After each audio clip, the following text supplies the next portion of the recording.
Hi friend, वर्षा पाटीलच्या ब्लॉगमध्ये तुमचे सर्वांचे स्वागत आहे. कसे आहात तुम्ही? आता मी चालले थोडीशी बाहेर आणि बघा यांना आणले आम्ही घरी दिसतंय आणि यांचं इथूनच ठेवलं आहे डायलिसिस करायचं. त्याचा मी एक व्हिडिओ बनवणार आहे.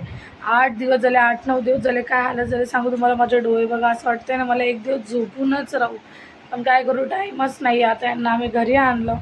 4-4:30 होऊन गेले. अंदाज थोडीशी मिळवली आता मला, कारण की उद्यापासून मला कामाला जायचं. आज आहे संडे.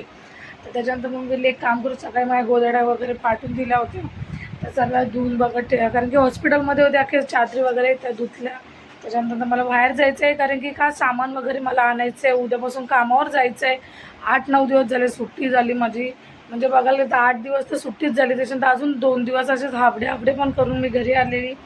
तर आता कामधंदे पण बघावं लागेल. काय करणार, आता एकदम स्ट्रॉंग व्हायची गरज आहे. मी आता चालली बाहेर, मला कारण की डीमार्टला जाऊन थोडं सामान पण आणायचं आहे. तर 4:30-4:45 होत आले. आणि माणूस बघा, तर या माणसाने ना स्वतःने खावं पिवं नीटनीट त्याच्यानंतर आम्ही घरी आलो.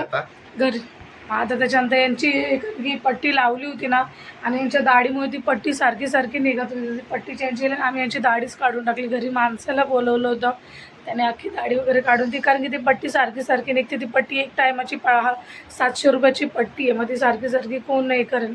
त्याच्यानंतर आता त्यांचा मी एक व्हिडिओ बनवणारच आहे. का आम्ही 8 दिवसमध्ये किती टेन्शनमध्ये. चला आता पहिले मी जाते डीमार्टला सामान आणायला. अंशूला घेऊन जाते, मग भेटते तुम्हाला डीमार्टमध्ये. त्याच्यानंतर मी अंशूला घेऊन गेली, बोलली कारण की भरपूर सामान घ्यायचं होतं मला, भाजीपाला वगैरे काहीच नव्हतं. मग आम्ही गाडीवर दोघं जायला निघालो. आम्ही डीमार्टमध्ये पोहोचलो. अंशू नंबर लावत होता. अंशू बोलतो मम्मी दे, मी बॅग सेल पॅक वगैरे करून घेतो. त्याच्यानंतर अंशूनं ट्रॉली वगैरे घेतली, कारण की मी एकटी जाऊ, भरपूर सामान उतरली, मी जाते. आणि आम्ही दोघंजण पटापट. अंशूला मला विचारत होता मम्मी काय पाहिजे, बोलली बेटा हे पाहिजे ते पाहिजे. सांगितलं ना का पटापट भरत होता. त्याच्यानंतर जायचा बरोबर हे करायचं, मम्मी पटापट मला सांग फक्त किती KG भरायची ना, असं मला बोलायचं. त्याला मी बोलायचे मी पकडू का पिशवी, नाही मम्मी मी करतो. मग तो पण काय सामान घेत होता, काही मी घेत होती. स्वतःच जायचा बरोबर पटापट, कारण की तो होता. मग आम्हाला भरपूर सामान घ्यायचं होतं. त्याच्यानंतर एवढी गर्दी होती, आम्ही बिलिंग करायसाठी बापरे. तरी तो म्हणत होता मम्मी मी दुसरीकडे नंबर लावतो, तू इकडे उभी राहा.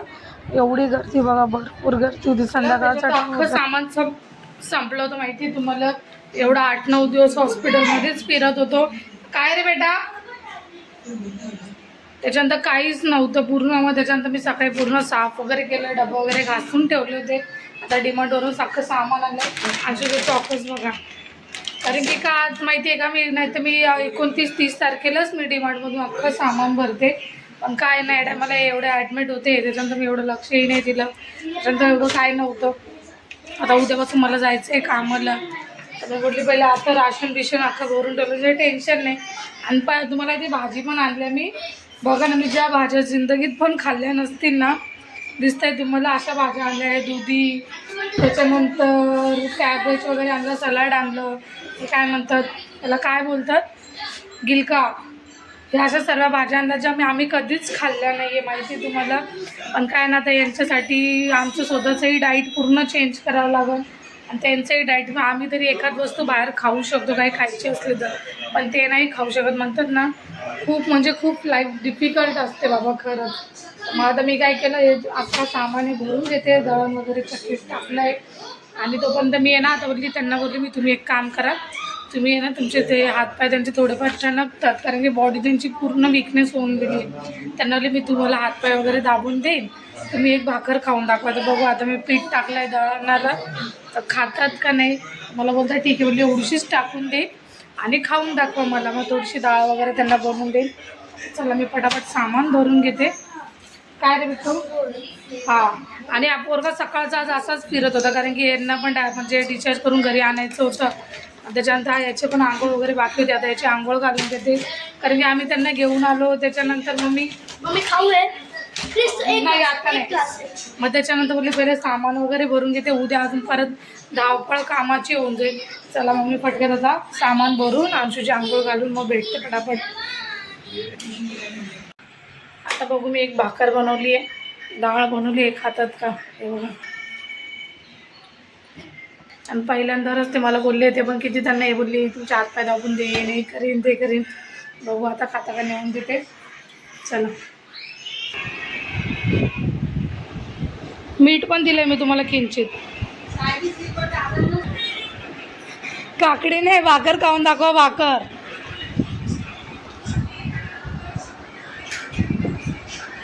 इमानदारीत सर्व खायचं. आता खा भाकर, मोडून सोडून खा. छान लागते ना. अंशू सख्या मम्मीला सांग डॅडी भाकर खातोय.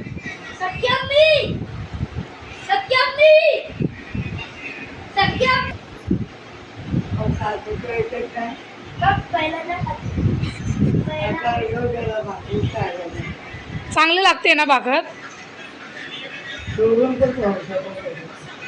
तरी मी घट्ट नाही केली डाळ, एकदम म्हणजे घट्ट केली डाळ, पातळ नाही केली. मी तेच बोलली, सकाळी चपाती खात जा, संध्याकाळी भाकर खा, म्हणजे बनवायला मला पण इझी, तुमच्यासाठी पण चांगलं.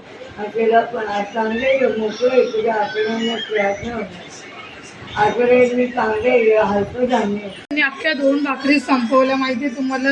बरं झालं, मला बोलतात हा तुमची किरकिर ऐकून खाल्ली ना मी नाही. बरं झालं त्यांनी खाल्लं, कारण की असं खाणार नाही तर तब्येत होईन कसं. दर 2 दिवसांनी आपल्याला डायलिसिस आहे. आता काही काय म्हणतात त्यांची रुटीन पण चेंज करावं लागेल, आमची पण रुटीन चेंज करावं लागेल. पहिलं झालं गेलं ते विसरून जा. त्यांना बोलले आता फक्त खात राहा. खाल्लं बाई त्यांनी. मी एक मोठी भाकर टाकली होती आणि एक एवढीशी छोटी टाकली होती, म्हणजे एक प्रकारे ती 1.5 भाकरच होती, पण खाल्ली त्यांनी. आता चला मी फटाफट आवरते. आता फ्लावर काढली सकाळची, आता सकाळीसाठी साफ करून ठेवते. चला, हे तुम्हाला भाकर आवडली होती ना आजची? नशीब त्यांनी खाल्ली. आता मला एवढी झोप आली आहे. मला सकाळी माहिती आहे तुम्हाला हॉस्पिटलमध्ये पण जायचं आहे, कारण की काहीतरी काम आहे यांचं, त्याच्यासाठी.